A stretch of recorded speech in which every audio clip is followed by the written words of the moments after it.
All right, if you're a leader, you know your world revolves around managing risk. But what if I told you the way most of us have been thinking about cybersecurity is just plain wrong? There's been a huge update to the NIST Cybersecurity Framework, and one single change in it completely flips the script. It's no longer just an IT thing, it's a core business strategy. So let's dive into what this is and why it's a game changer for every single executive out there.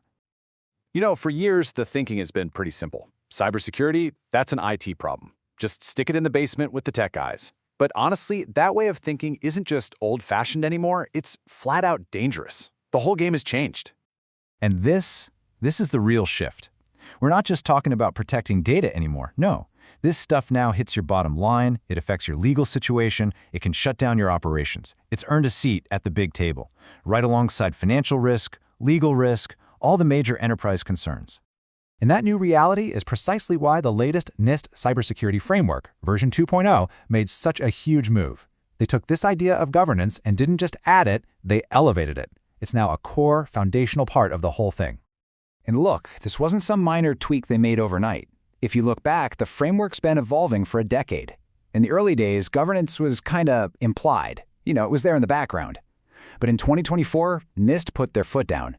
They made a really clear, deliberate statement by making govern the sixth official foundational pillar.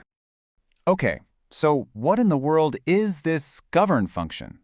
The best way to think about it is like the strategic brain of your whole security program.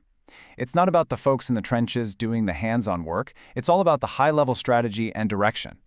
So, you can see the official NIST definition right here, but let's translate that into plain English, shall we? Govern is basically the glue. It's the function that makes sure your security strategy is actually connected to your real business goals. It's about setting the rules of the road, making sure everyone knows them, and then, checking to see that people are actually following them. This is the moment cybersecurity stops being a silo and joins the big picture business conversation. And this chart here really lays it out perfectly. It shows you the split between strategy and operations. Over on one side, you've got governance. That's the why. It's setting the high-level strategy, managing the big risks. Then on the other side, you've got the operational stuff, the how. Things like deploying firewalls, patching servers, responding to alerts. See? Governance sets the direction, and all the other functions are the ones that actually execute on it. Okay, so now that we get what's happening, every leader out there is really at a crossroads, and it raises a pretty serious question. What happens if you just do nothing? Let's talk about the massive risks of just ignoring this whole new focus on governance. Yeah, let's just ask it straight up. What are the real-world consequences when your company fails to build out a strong governance function? Let me tell you, the fallout can be pretty severe. We're looking at 5 huge risks here. First off, without proper governance, your execs and your board are basically flying blind when it comes to cyber risk. Second, your money gets wasted. Budgets go to just putting out fires instead of funding smart, strategic priorities. Third, cyber risk gets stuck in its own little silo, totally cut off from the rest of the business. Number 4, when something bad does happen, it's total chaos because nobody knows who's in charge. And finally, you end up with massive blind spots in your supply chain, and that's often where the real danger is hiding. But here's the tricky part. Just ignoring governance isn't the only way to fail. Trying to do it and getting it wrong, well, that can be just as bad. Let's dig into the risk of doing it wrong.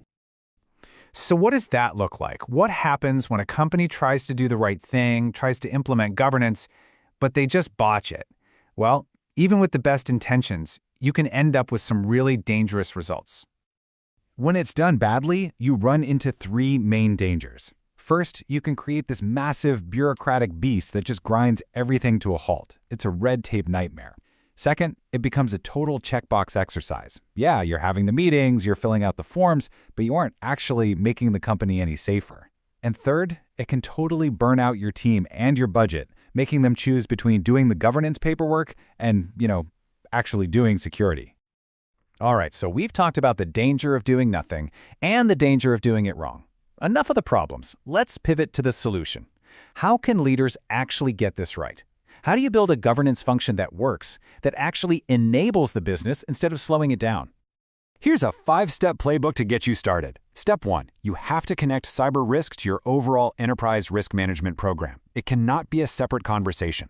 Step 2, you've got to establish crystal clear roles and responsibilities. No more confusion, everyone knows what their job is.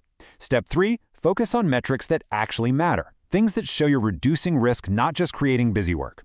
Step 4 is all about feedback. Build in mechanisms so the program can evolve and improve. And finally, step 5, communicate, communicate, communicate. You have to be able to talk strategy with the board and then turn around and explain those goals to your technical teams. It's gotta flow both ways.